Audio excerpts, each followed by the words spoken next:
everybody, welcome back. It's Christina Wainwright, the manager of the PB Library. Thank you for joining me for Day 10, the conclusion of our second week of our read together of the Count of Monte Cristo by Alexandre Dumas. It has been a very exciting week and there's more to come. And because yesterday I got really emotional, just in case I have a box of tissue near at hand, I think I'll be okay today, but just in case, I'm ready. We're all ready. All right, so let's go in for a mug of tea to start the day out. Today I did the loose leaf pina colada tea, which I left the bag in the kitchen, so I don't remember exactly what was in it. I'm going to guess pineapple and coconut. Probably lots of other things. Something red, so I'm guessing maybe hibiscus? Don't remember what would have been so red and beautiful in this tea. Has a gorgeous pink color. Let's see. Smells nice. Ooh. Yeah, that's delicious. The pineapple scent is just nice. Okay. Today we're having a bit of a long reading together today. We're going to read two chapters, chapters 18 and 19. And so let's go ahead and do a review of what happened yesterday. Chapter 17 was, we just read one chapter yesterday. It was a very long one. It was called In the Abbé's Cell. And again, abbé is the French word for abbot. And so we know that Abbé Faria had been an abbot in the church in Italy. And then he was imprisoned back in 1811. And in the last chapter, we visited via Edmond Dantes into the abbé's cell. And basically, he showed how he had made his tools and his pens and his ink and all this stuff. And, excuse me, he talks with Edmond about, you know, he impresses him with his intelligence and his broad learning. And Edmund basically says to him, you know, you're so wise, maybe you can help me figure out the mystery of why I'm here, because I've been here over 6 years and I still don't understand why I've been imprisoned. And so Edmond Dantes tells the story of what happened and why he's still so confused about why he was imprisoned at all. And the Abbé Faria pieces it together and says, well, clearly it was Danglars who denounced you and wrote that letter, using his left hand to disguise his identity. It was probably Fernand that helped him because he wanted to gain the affection of Mercedes by taking you out of the picture. And it was probably Caderousse had something to do with it because he was at the table where Danglars and Fernand were together at the cafe.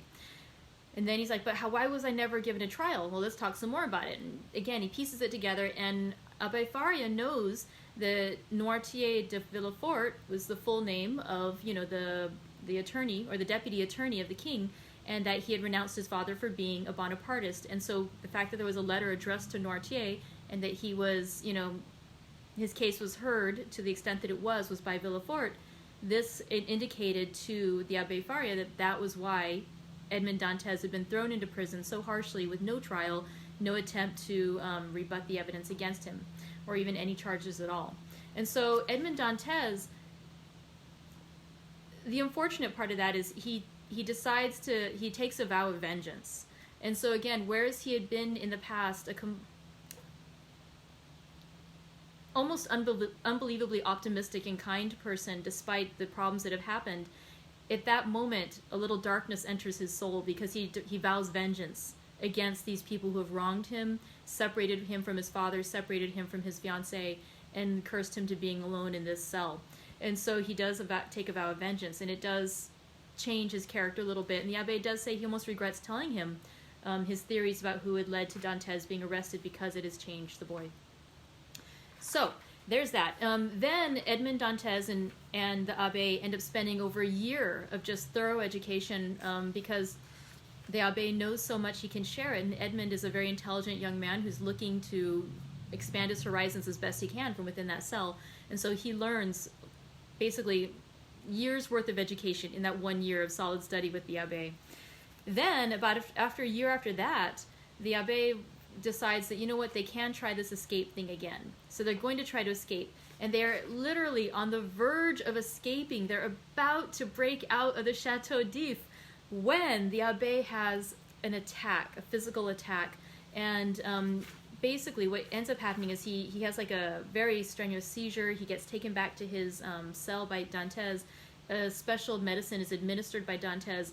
And Faria explains when he wakes up that this is something that's happened in his family. His father and his grandfather suffered from it. They died from it.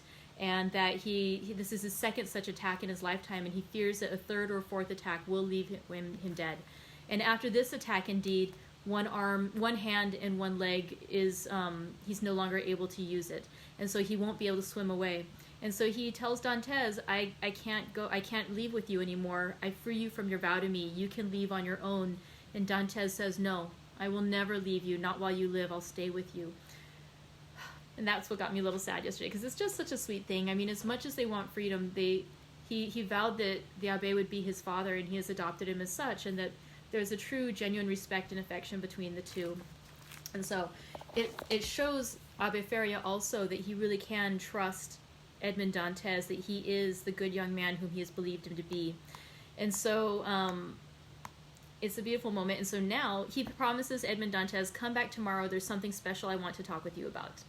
And by the way, I see somebody commenting, I love Duran Duran too. Yay! Sorry, they're commenting on my shirt. Okay, so let's see. Chapter 18, The Treasure. Ooh, let's take a sip before we get going. Okay, chapter 18, The Treasure. And we're going to read 2 chapters today, 18 and 19. When Dantes returned next morning to the chamber of his companion in captivity, he found Faria seated and looking composed.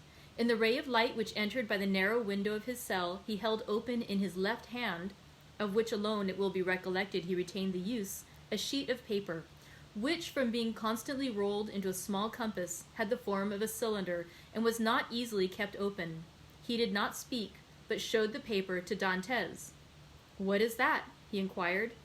"Look at it," said the Abbé with a smile. "I have looked at it with all possible attention," said Dantes, "and I only see a half-burnt paper, on which are traces of Gothic characters inscribed with a peculiar kind of ink." "This paper, my friend," said Faria, "I may now avow to you, since I have the proof of your fidelity. This paper is my treasure, of which, from this day forth, 1/2 belongs to you." The sweat started forth on Dantes's brow. Until this day, and for how long a time, he had refrained from talking of the treasure, which had brought upon the Abbé the accusation of madness. With his instinctive delicacy, Edmond had preferred avoiding any touch on this painful chord, and Faria had been equally silent. He had taken the silence of the old man for a return to reason, and now these few words uttered by Faria, after so painful a crisis, seemed to indicate a serious relapse into mental alienation. "Your treasure?" stammered Dantes. Faria smiled. "Yes," said he. "You have, indeed, a noble nature, Edmond, and I see by your paleness and agitation what is passing in your heart at this moment. No, be assured, I am not mad. This treasure exists, Dantes, and if I have not been allowed to possess it, you will. Yes, you. No one would listen or believe me, because everyone thought me mad, but you, who must know that I am not, listen to me, and believe me so afterwards if you will." "Alas," murmured Edmond to himself, "this is a terrible relapse. There was only this blow wanting." Then he said aloud, "My dear friend, your attack has, perhaps, fatigued you. Had you not better repose a while? Tomorrow, if you will, I will hear your narrative, but today I wish to nurse you carefully. Besides," he said, "a treasure is not a thing we need hurry about."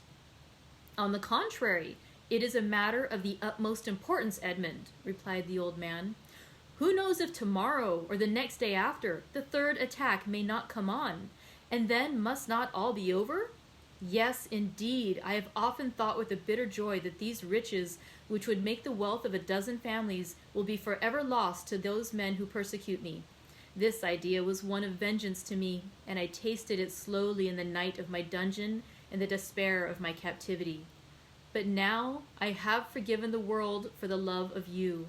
Now that I see you, young and with a promising future, now that I think of all that may result to you in the good fortune of such a disclosure, I shudder at any delay, and tremble lest I should not assure to one as worthy as yourself the possession of so vast an amount of hidden wealth."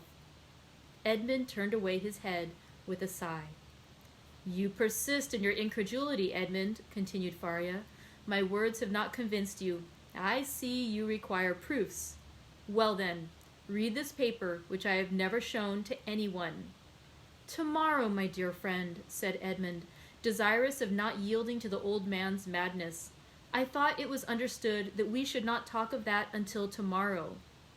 "Then we will not talk of it until tomorrow, but read this paper today." I will not irritate him, thought Edmund, and taking the paper, of which half was wanting, having been burnt, no doubt, by some accident, he read, "This treasure, which may amount to 2...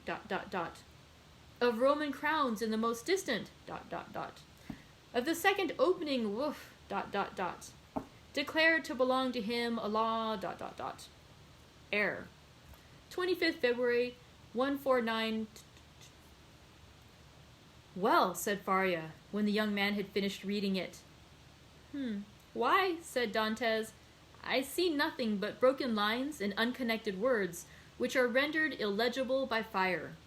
"Yes, to you, my friend, who read them for the first time, but not for me, who have grown pale over them by many nights' study, and have reconstructed every phrase, completed every thought." "And do you believe you have discovered the hidden meaning?" "I am sure I have, and you shall judge for yourself. But first, listen to the history of this paper." "Silence!" exclaimed Dantès. "Steps approach. I go. Adieu!" And Dantès, happy to escape the history and explanation which would be sure to confirm his belief in his friend's mental instability, glided like a snake along the narrow passage, while Faria, restored to his alarm by a certain amount of activity, pushed the stone into place with his foot and covered it with a mat in order the more effectually to avoid discovery. It was the governor, who, hearing of Faria's illness from the jailer, had come in person to see him. Faria sat up to receive him, avoiding all gestures in order that he might conceal from the governor the paralysis that had already half stricken him with death. His fear was lest the governor, touched with pity, might order him to be removed to better quarters, and thus separate him from his young companion. But fortunately this was not the case, and the governor left him, convinced that the poor madman, for whom in his heart he felt a kind of affection, was only troubled with a slight indisposition. During this time Edmund, seated on his bed with his head in his hands, tried to collect his scattered thoughts. Faria, since their first acquaintance, had been on all points so rational and logical, so wonderfully sagacious, in fact, that he could not understand how so much wisdom on all points could be allied with madness. Was Faria deceived as to his treasure, or was all the world deceived as to Faria? Dantès remained in his cell all day, not daring to return to his friend, thinking thus to defer the moment when he should be convinced once for all that the abbé was mad. Such a conviction would be so terrible. But towards the evening, after the hour for the customary visit had gone by, Faria, not seeing the young man appear, tried to move and get over the distance which separated them. Edmund shuddered when he heard the painful efforts which the old man made to drag himself along. His leg was inert, and he could no longer make use of one arm. Edmund was obliged to assist him, for otherwise he would not have been able to enter by the small aperture which led to Dantès' chamber. "Here I am, pursuing you remorselessly," he said, with a benignant smile. "You ought to escape my munificence, but it is in vain. Or you thought to escape my munificence, but it is in vain. Listen to me." Edmund saw there was no escape, and placing the old man on his bed, he seated himself on the stool beside him. "You know," said the abbé, "that I was the secretary and intimate friend of Cardinal Spada, the last of the princes of that name. I owe to this worthy lord all the happiness I ever knew. He was not rich, although the wealth of his family had passed into a proverb, and I heard the phrase very often, as rich as a Spada. But he, like public rumor, lived on this reputation for wealth. His palace was my paradise. I was tutor to his nephews, who are dead, and when he was alone in the world, I tried by absolute devotion to his will to make up to him all he had done for me during 10 years of unremitting kindness. The cardinal's house had no secrets for me. I had often seen my noble patron annotating ancient volumes and eagerly searching amongst dusty family manuscripts. One day, when I was reproaching him for his unavailing searches and deploring the prostration of mind that followed them, he looked at me, and smiling bitterly, opened a volume relating to the history of the city of Rome. There, in the 20th chapter of the life of Pope Alexander VI, were the following lines which I can never forget. The great wars of Romagna had ended. Caesar Borgia, who had completed his conquest, had need of money to purchase all Italy.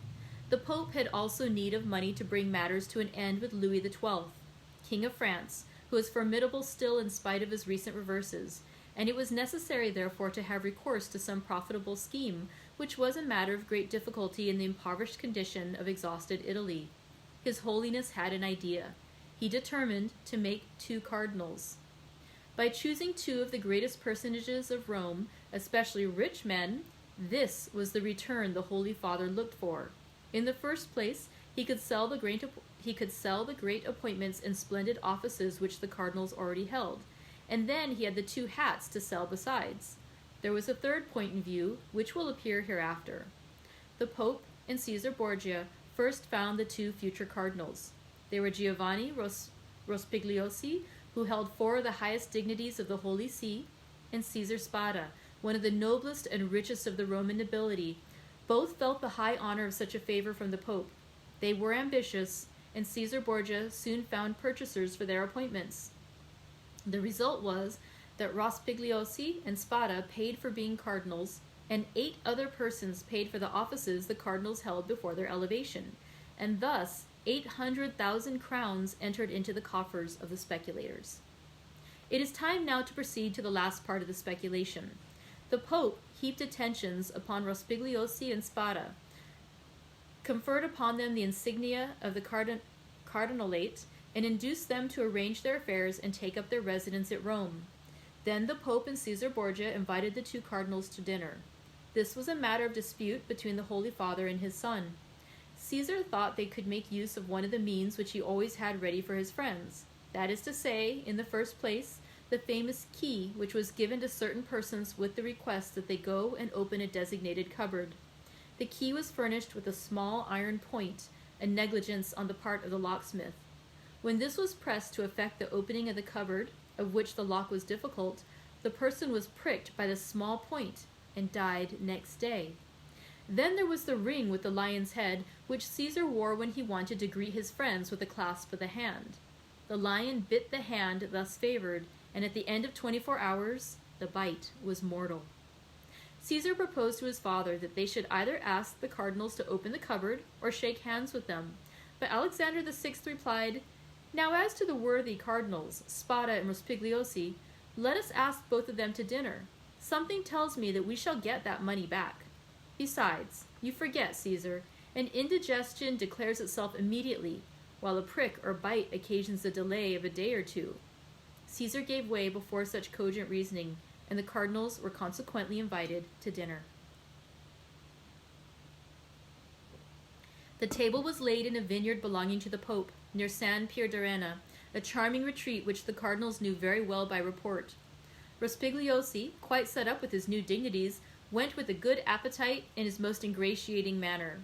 Spada, a prudent man, and greatly attached to his only nephew, a young captain of the highest promise, took paper and pen and made his will.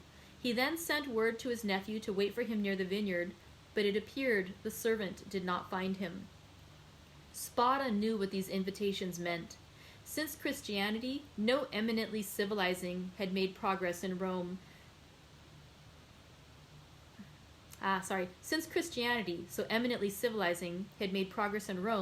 it was no longer a centurion who came from the tyrant with the message, "Caesar wills that you die," but it was a legate a latere who came with a smile on his lips to say from the Pope, "His Holiness requests you to dine with him."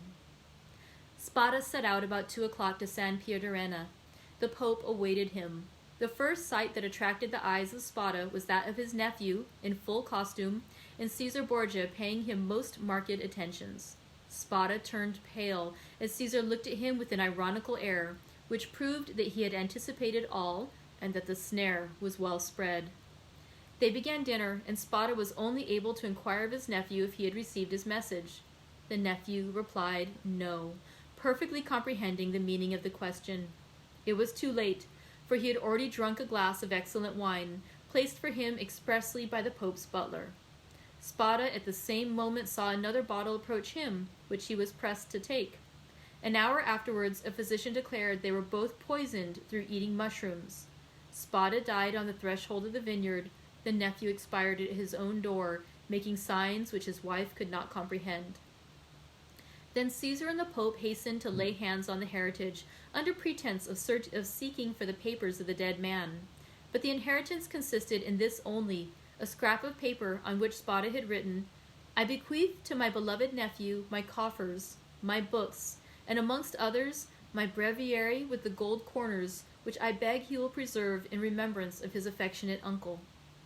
The heirs sought everywhere, admired the breviary, laid hands on the furniture, and were greatly astonished that Spada, the rich man, was really the most miserable of uncles. No treasures, unless they were those of science, contained in the library and laboratories. That was all. Caesar and his father searched, examined, scrutinized, but found nothing, or at least very little, not exceeding a few thousand crowns in plate, and about the same in ready money. But the nephew had time to say to his wife before he expired, "Look well among my uncle's papers. There is a will." They sought even more thoroughly than the august heirs had done, but it was fruitless. There were 2 palaces and a vineyard behind the Palatine Hill, but in these days landed property had not much value, and the 2 palaces and the vineyard remained in the family since they were beneath the rapacity of the Pope and his son. Months and years rolled on. Alexander VI died, poisoned, you know by what mistake. Poisoned at the same time, escaped by shedding his... Caesar, poisoned at the same time, escaped by shedding his skin like a snake, but the new skin was spotted by the poison till he looked like a tiger's. Then, compelled to quit Rome, he went and got himself obscurely killed in a night skirmish, scarcely noticed in history. After the Pope's death and his son's exile, it was supposed that the Spada family would resume the splendid position they had held before the cardinal's time, but this was not the case. The Spadas remained in doubtful ease, a mystery hung over this dark affair, and the public rumor was that Caesar, a better politician than his father, had carried off from the Pope the fortune of the 2 cardinals. I say the 2, because Cardinal Rospigliosi, who had not taken any precautions, was completely despoiled. "Up to this point," said Faria, interrupting the thread of this narrative, "this seems to you very meaningless, no doubt, eh?" "Oh, my friend," cried Dantès, "on the contrary, it seems as if I were reading a most interesting narrative. Go on, I beg of you." "I will. The family began to get accustomed to their obscurity. Years rolled on, and amongst the descendants some were soldiers, others diplomatists, some churchmen, some bankers, some grew rich and some were ruined. I come now to the last of the family, whose secretary I was, the Count of Spada. I had often heard him complain of the disproportion of his rank with his fortune, and I advised him to invest all he had in an annuity. He did so, and thus doubled his income. The celebrated breviary remained in the family. And was in the Count's possession. It had been handed down from father to son, for the singular clause of the only will that had been found had caused it to be regarded as a genuine relic, preserved in the family with superstitious veneration. It was an illuminated book with beautiful Gothic characters, and so weighty with gold that a servant always carried it before the cardinal on days of great solemnity. At the sight of papers of all sorts, titles, contracts, parchments, which were kept in the archives of the family, all descending from the poisoned cardinal, I in my turn examined the immense bundles of documents, like 20 servitors, stewards, secretaries before me. But in spite of the most exhaustive researches, I found nothing. Yet I had even written a precise history of the Borgia family, for the sole purpose of assuring myself whether any increase of fortune had occurred to them on the death of the Cardinal Caesar Spada, but could only trace the acquisition of the property of the Cardinal Rospigliosi, his companion in misfortune. I was then almost assured that the inheritance had neither profited the Borgias nor the family, but had remained unpossessed, like the treasures of the Arabian Nights, which slept in the bosom of the earth under the eyes of the genii. I searched, ransacked, counted, calculated 1,000 and 1,000 times the income and expenditures of the family for 300 years. It was useless.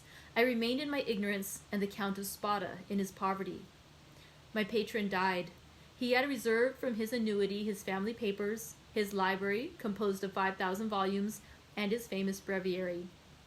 All these he bequeathed to me, with 1,000 Roman crowns, which he had in ready money, on condition that I would have anniversary masses said for the repose of his soul, and that I would draw up a genealogical tree and history of his house. All this I did scrupulously.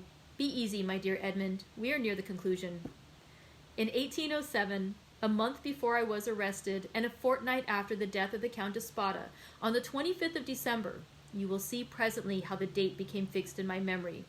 I was reading, for the 1,000th time, the papers I was arranging, for the palace was sold to a stranger, and I was going to leave Rome and settle at Florence, intending to take with me 12,000 francs I possessed, my library, and the famous breviary, when, tired with my constant labor at the same thing, and overcome by a heavy dinner I had eaten, my head dropped onto my hands, and I fell asleep about 3 o'clock in the afternoon.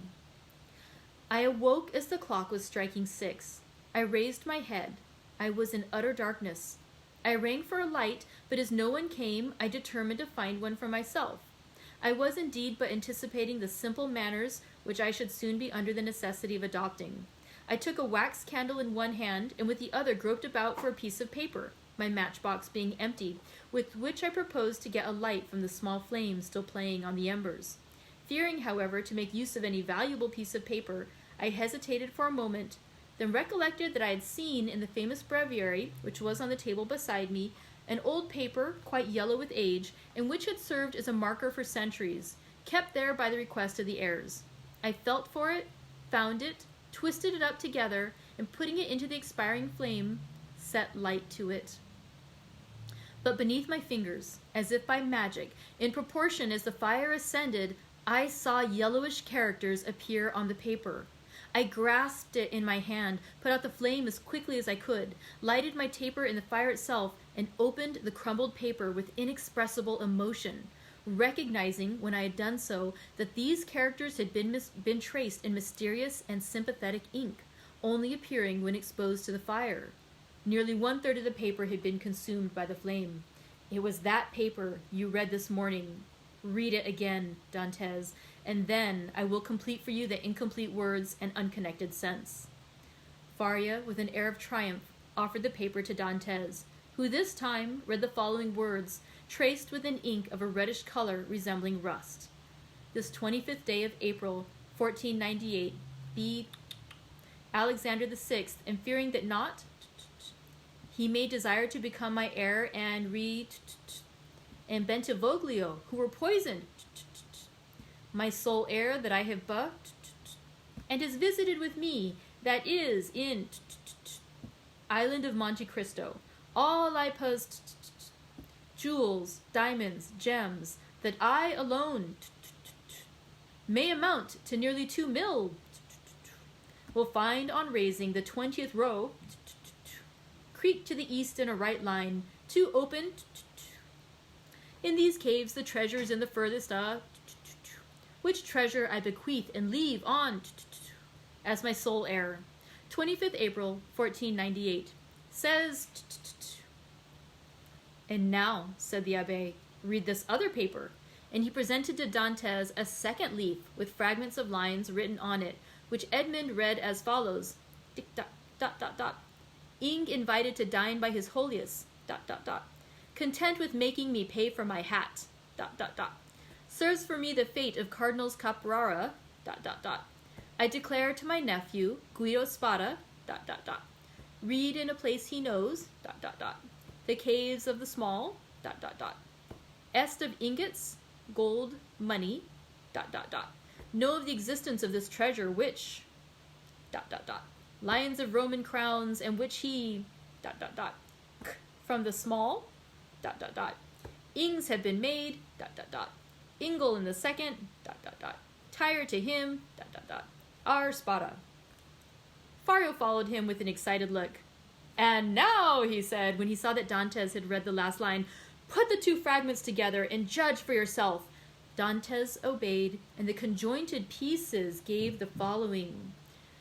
This 25th day of April, 1498, being invited to dine by His Holiness Alexander VI, and fearing that not content with making me pay for my hat, he may desire to become my heir, and reserves for me the fate of Cardinals Caprara and Bentivoglio, who were poisoned, I declare to my nephew, Guido Spada, my sole heir, that I have buried in a place he knows and has visited with me, that is, in the caves of the small island of Monte Cristo, all I possessed of ingots, gold, money, jewels, diamonds, gems, that I alone know of the existence of this treasure, which may amount to nearly 2 millions of Roman crowns, and which he will find on raising the 20th rock from the small creek to the east in a right line. 2 openings have been made in these caves. The treasure is in the furthest, angle in the second, which treasure I bequeath and leave entire to him as my sole heir. 25th April, 1498, Cesar Spada. Well, do you comprehend now? Inquired Faria. It is the declaration of Cardinal Spada, and the will so long sought for, replied Edmund, still incredulous. Yes, 1,000 times, yes. And who completed it as it is now? I did. Aided by the remaining fragment, I guessed the rest, measuring the length of the lines by those of the paper, and divining the hidden meaning by means of what was in part revealed as we are guided in a cavern by the small ray of light above us. And what did you do when you arrived at this conclusion? I resolved to set out, and did set out at that very instant, carrying with me the beginning of my great work, the unity of the Italian kingdom. But for some time the imperial police, who at this time, quite contrary to what Napoleon desired so soon as he had a son born to him, wished for a partition of provinces, had their eyes on me, and my hasty departure, the cause of which they were unable to guess, having roused their suspicions, I was arrested at the very moment I was leaving Piombino. Now, continued Faria, addressing Dantes with an almost paternal expression, now, my dear fellow, you know as much as I do myself. If we ever escape together, half this treasure is yours. If I die here, and you escape alone, the whole belongs to you.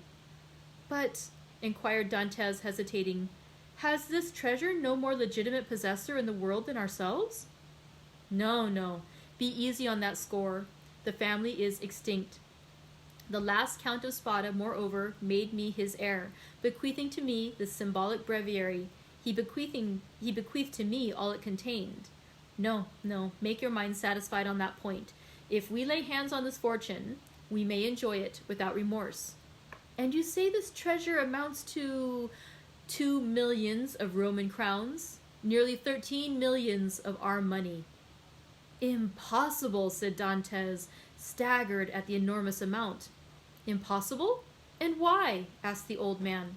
The Spada family was one of the oldest and most powerful families of the 15th century, and in those times, when other opportunities for investment were wanting, such accumulations of gold and jewels were by no means rare.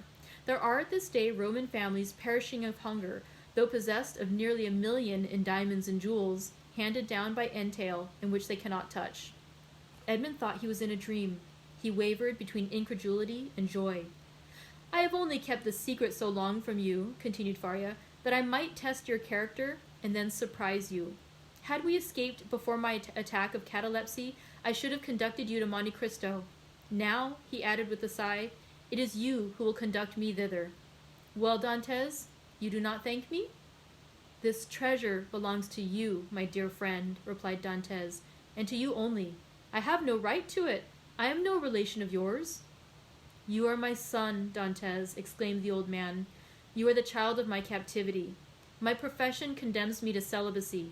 God has sent you to me to console, at one and the same time, the man who could not be a father and the prisoner who could not get free. And Faria extended the arm of which alone the use remained to him to the young man, who threw himself upon his neck and wept.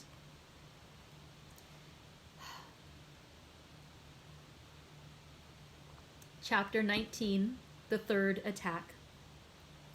Now that this treasure, which had so long been the object of the Abbé's meditations, could ensure the future happiness of him whom Faria really loved as a son, it had doubled its value in his eyes, and every day he expatiated on the amount, explaining to Dantes all the good which, with 13 or 14 millions of francs, a man could do in these days to his friends. And then Dantes's countenance became gloomy, for the oath of vengeance he had taken recurred to his memory, and he reflected how much ill, in these times, a man with 13 or 14 millions could do to his enemies. The Abbé did not know the island of Monte Cristo, but Dantes knew it, and had often passed it, situated 25 miles from Pianosa, between Corsica and the island of Elba, and had once touched there. This island was, always had been, and still is, completely deserted. It is a rock of almost conical form, which looks as though it had been thrust up by volcanic force from the depth to the surface of the ocean. Dantes drew a plan of the island for Faria, and Faria gave Dantes advice as to the means he should employ to recover the treasure. But Dantes was far from being as enthusiastic and confident as the old man. It was past a question now that Faria was not a lunatic, and the way in which he had achieved the discovery, which had given rise to the suspicion of his madness, increased Edmund's admiration of him. But at the same time, Dantes could not believe that the deposit, supposing it had ever existed, still existed, and though he considered the treasure as by no means chimerical, he yet believed it was no longer there. However, as if fate resolved on depriving the prisoners of their last chance and making them understand that they were condemned to perpetual imprisonment, a new misfortune befell them. The gallery on the seaside, which had long been in ruins, was rebuilt. They had repaired it completely and stopped up with vast masses of stone the hole Dantes had partially filled in. But for this precaution, which, it will be remembered, the Abbé had made to Edmund, the misfortune would have been still greater, for their attempt to escape would have been detected, and they would undoubtedly have been separated. Thus a new, a stronger, and more inexorable barrier was interposed to cut off the realization of their hopes. "You see," said the young man, with an air of sorrowful resignation to Faria, "that God deems it right to take from me any claim to merit for what you call my devotion to you. I have promised to remain forever with you, and now I could not break my promise if I would. The treasure will be no more mine than yours, and neither of us will quit this prison. But my real treasure is not that, my dear friend, which awaits me beneath the somber rocks of Monte Cristo. It is your presence, our living together 5 or 6 hours a day, in spite of our jailers. It is the rays of intelligence you have elicited from my brain, the languages you have implanted in my memory, and which have taken root there with all their philosophical ramifications. These different sciences that you have made so easy to me by the depth of the knowledge you possess of them, and the clearness of the principles to which you have reduced them. This is my treasure, my beloved friend, and with this you have made me rich and happy. Believe me, and take comfort. This is better for me than tons of gold and cases of diamonds, even were they not as problematical as the clouds we see in the morning floating over the sea, which we take for terra firma, and which evaporate and vanish as we draw near to them. To have you as long as possible near me, to hear your eloquent speech, which embellishes my mind, strengthens my soul, and makes my whole frame capable of great and terrible things, if I should ever be free, so fills my whole existence that the despair to which I was just on the point of yielding when I knew you has no longer any hold over me. And this is my fortune, not chimerical, but actual. I owe you my real good, my present happiness, and all the sovereigns of the earth, even Caesar Borgia himself, could not deprive me of this."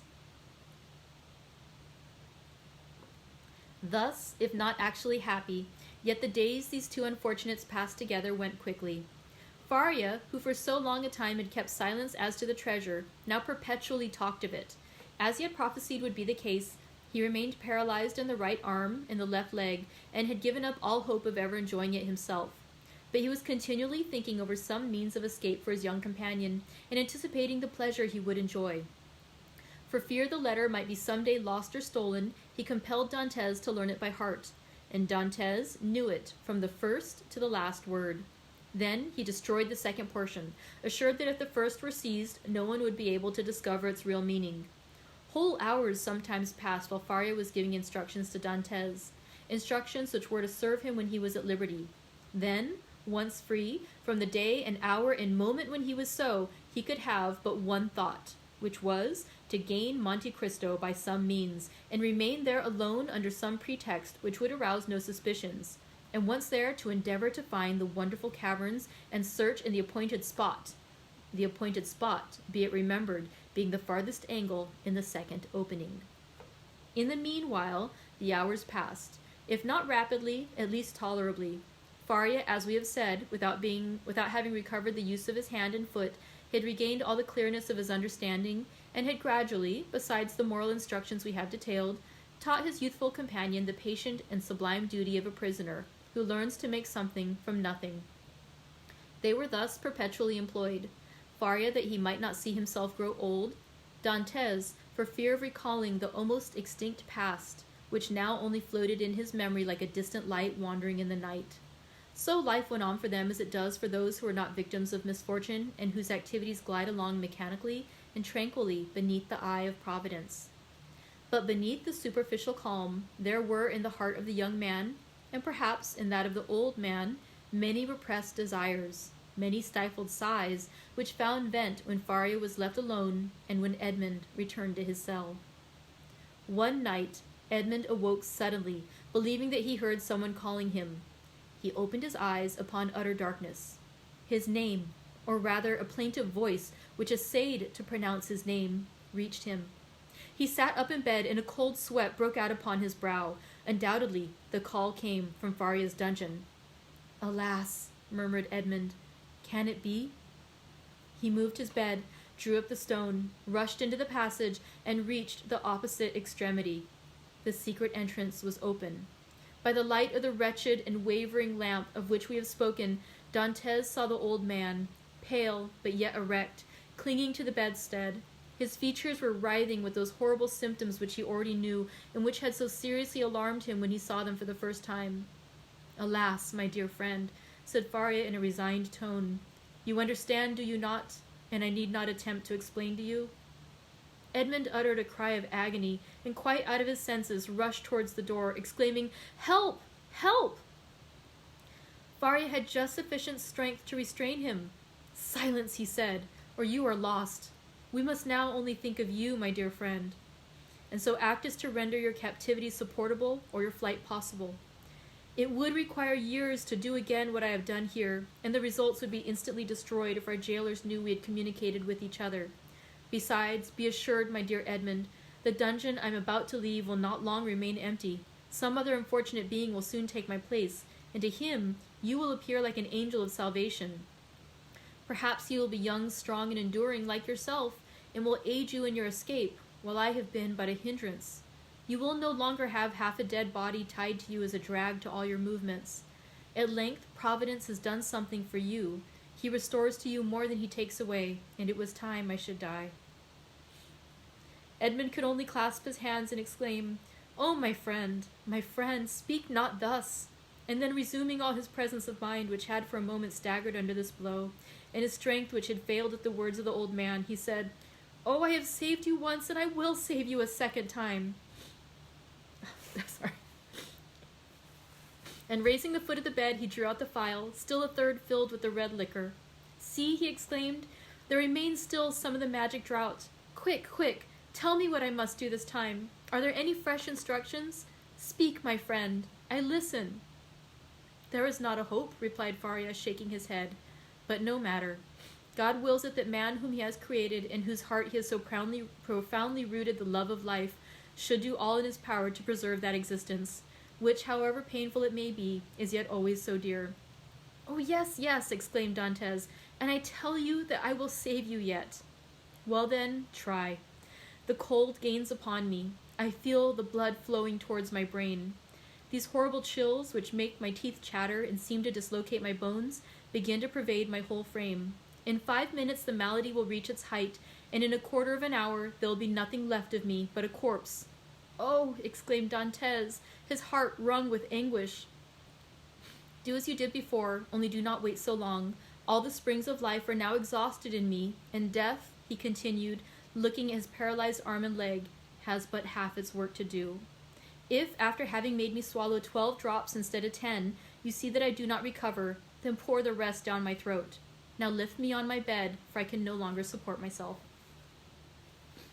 Edmund took the old man in his arms and laid him on the bed. "And now, my dear friend," said Faria, "sole consolation of my wretched existence, you whom heaven gave me somewhat late, but still gave me, a priceless gift, and for which I am most grateful. At the moment of separating from you forever, I wish you all the happiness and all the prosperity you so well deserve. My son, I bless thee." The young man cast himself on his knees, leaning his head against the old man's bed. "Listen now to what I say in this my dying moment. The treasure of the Spadas exists. God grants me the boon of vision unrestricted by time or space. I see it in the depths of the inner cavern. My eyes pierce the inmost recesses of the earth and are dazzled at the sight of so much riches. If you do escape, remember that the poor abbé, whom all the world called mad, was not so. Hasten to Monte Cristo, avail yourself of the fortune, for you have indeed suffered long enough.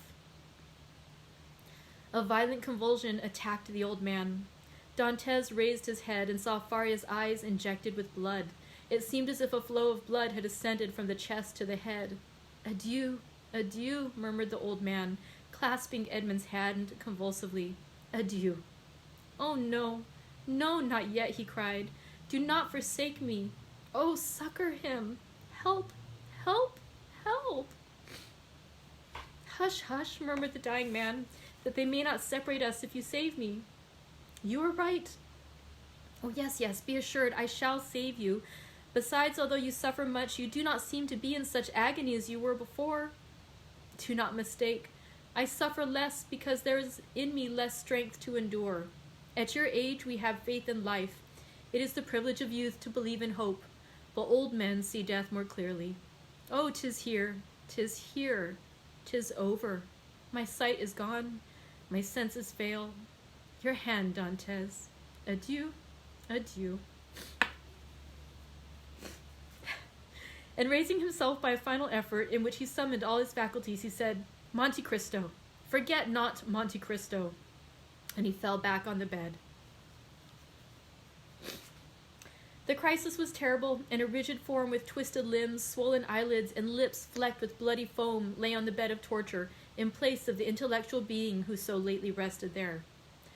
Dantes took the lamp, placed it on a projecting stone above the bed, whence its tremulous light fell with strange and fantastic ray on the distorted countenance and motionless, stiffened body. With steady gaze, he awaited confidently the moment for administering the restorative.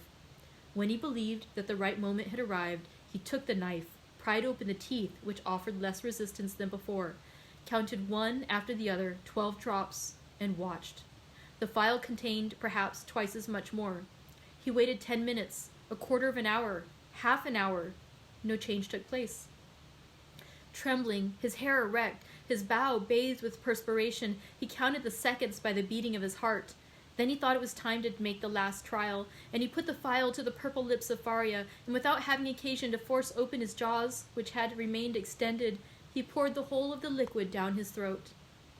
The draught produced a galvanic effect. A violent trembling pervaded the old man's limbs. His eyes opened until it was fearful to gaze upon them. He heaved a sigh, which resembled a shriek, and then his convulsed body returned gradually to its former immobility, the eyes remaining open. Half an hour, an hour and a half elapsed, and during this period of anguish Edmund leaned over his friend, his hand applied to his heart, and felt the body gradually grow cold, and the heart's pulsation become more and more deep and dull, until at length it stopped. The last movement of the heart ceased. The face became livid, the eyes remained open, but the eyeballs were glazed. It was 6 o'clock in the morning. The dawn was just breaking, and its feeble ray came into the dungeon and paled the ineffectual light of the lamp. Strange shadows passed over the countenance of the dead man, and at times gave it the appearance of life. While the struggle between day and night lasted, Dantes still doubted, but as soon as the daylight gained the preeminence, he saw that he was alone with the corpse. Then an invincible and extreme terror seized upon him, and he dared not again press the hand that hung out of bed. He dared no longer to gaze on those fixed and vacant eyes, which he tried many times to close, but in vain. They opened again as soon as shut. He extinguished the lamp, carefully concealed it, and then went away, closing as well as he could the entrance to the secret passage by the large stone as he descended. It was time, for the jailer was coming. On this occasion he began his rounds at Dantes's cell, and on leaving him he went on to Faria's dungeon, taking thither breakfast and some linen. Nothing betokened that the man knew anything of what had occurred. He went on his way. Dantes was then seized with an indescribable desire to know what was going on in the dungeon of his unfortunate friend. He therefore returned by the subterranean gallery and arrived in time to hear the exclamations of the turnkey, who called out for help. Other turnkeys came, and then was heard the regular tramp of soldiers. Last of all came the governor. Edmund heard the creaking of the bed as they moved the corpse, heard the voice of the governor, who asked them to throw water on the dead man's face, and seeing that, in spite of this application, the prisoner did not recover, they sent for the doctor. The governor then went out, and words of pity fell on Dantès' listening ears, mingled with brutal laughter. "Well, well," said one, "the madman is gone to look after his treasure. Good journey to him. With all his millions, he will not have enough to pay for his shroud," said another. "Oh," added a third voice, "the shrouds of the Chateau d'If are not dear." "Perhaps," said one of the previous speakers, "as he was a churchman, they may go to some expense in his behalf, and they may give him the honors of the sack." Edmund did not lose a word, but comprehended very little of what was said. The voices soon ceased, and it seemed to him as if everyone had left the cell. Still he dared not to enter, as they might have left some turnkey to watch the dead. He remained, therefore, mute and motionless, hardly venturing to breathe. At the end of an hour he heard a faint noise, which increased. It was the governor who returned, followed by the doctor and other attendants. There was a moment's silence. It was evident that the doctor was examining the dead body. The inquiries soon commenced. The doctor analyzed the symptoms of the malady to which the prisoner had succumbed, and declared that he was dead. Questions and answers followed in a nonchalant manner that made Dantès indignant, for he felt that all the world should have for the poor abbé a love and respect equal to his own. "I am very sorry for what you tell me," said the governor, replying to the assurance of the doctor that the old man is really dead, for he was a quiet, inoffensive prisoner, happy in his folly, and required no watching. "Ah," added the turnkey, "there was no occasion for watching him. He would have stayed here 50 years, I'll answer for it, without any attempt to escape." "Still," said the governor, "I believe it will be requisite, notwithstanding your certainty, and not that I doubt your science, but in discharge of my official duty, that we should be perfectly assured that the prisoner is dead." There was a moment of complete silence, during which Dantès, still listening, knew that the doctor was examining the corpse a second time. "You may make your mind easy," said the doctor. "He is dead. I will answer for that." "You know, sir," said the governor, persisting, "that we are not content in such cases as this with such a simple examination. In spite of all appearances, be so kind, therefore, as to finish your duty by fulfilling the formalities described by law." "Let the irons be heated," said the doctor, "but really it is a useless precaution." This order to heat the irons made Dantès shudder. He heard hasty steps, the creaking of a door, people going and coming, and some minutes afterwards a turnkey entered, saying, "Here is the brazier lighted." There was a moment's silence, and then was heard the crackling of burning flesh, of which the peculiar and nauseous smell penetrated even behind the wall where Dantès was listening in horror. The perspiration poured forth upon the young man's brow, and he felt as if he should faint. "You see, sir, he is really dead," said the doctor. "This burn in the heel is decisive. The poor fool is cured of his folly and delivered from his captivity." "Wasn't his name Faria?" inquired one of the officers who accompanied the governor. "Yes, sir, and as he said, it was an ancient name. He was too very learned, and rational enough on all points which did not relate to his treasure, but on that, indeed, he was intractable." "It is the sort of malady which we call monomania," said the doctor. "And you had never anything to complain of?" said the governor to the jailer who had charge of the abbé. "Never, sir," replied the jailer. "Never. On the contrary, he sometimes amused me very much by telling me stories. One day, too, when my wife was ill, he gave me a prescription which cured her." Ah, said the doctor. "I did not know that I had a rival, but I hope, governor, that you will show him all proper respect and consequence." Yes. Make your mind easy. He shall be decently interred in the newest sack we can find. Will that satisfy you?" "Must this last formality take place in your presence, sir?" inquired a turnkey. "Certainly. But make haste. I cannot stay here all day." Other footsteps, going and coming, were now heard, and a moment afterwards the noise of rustling canvas reached Dantès' ears.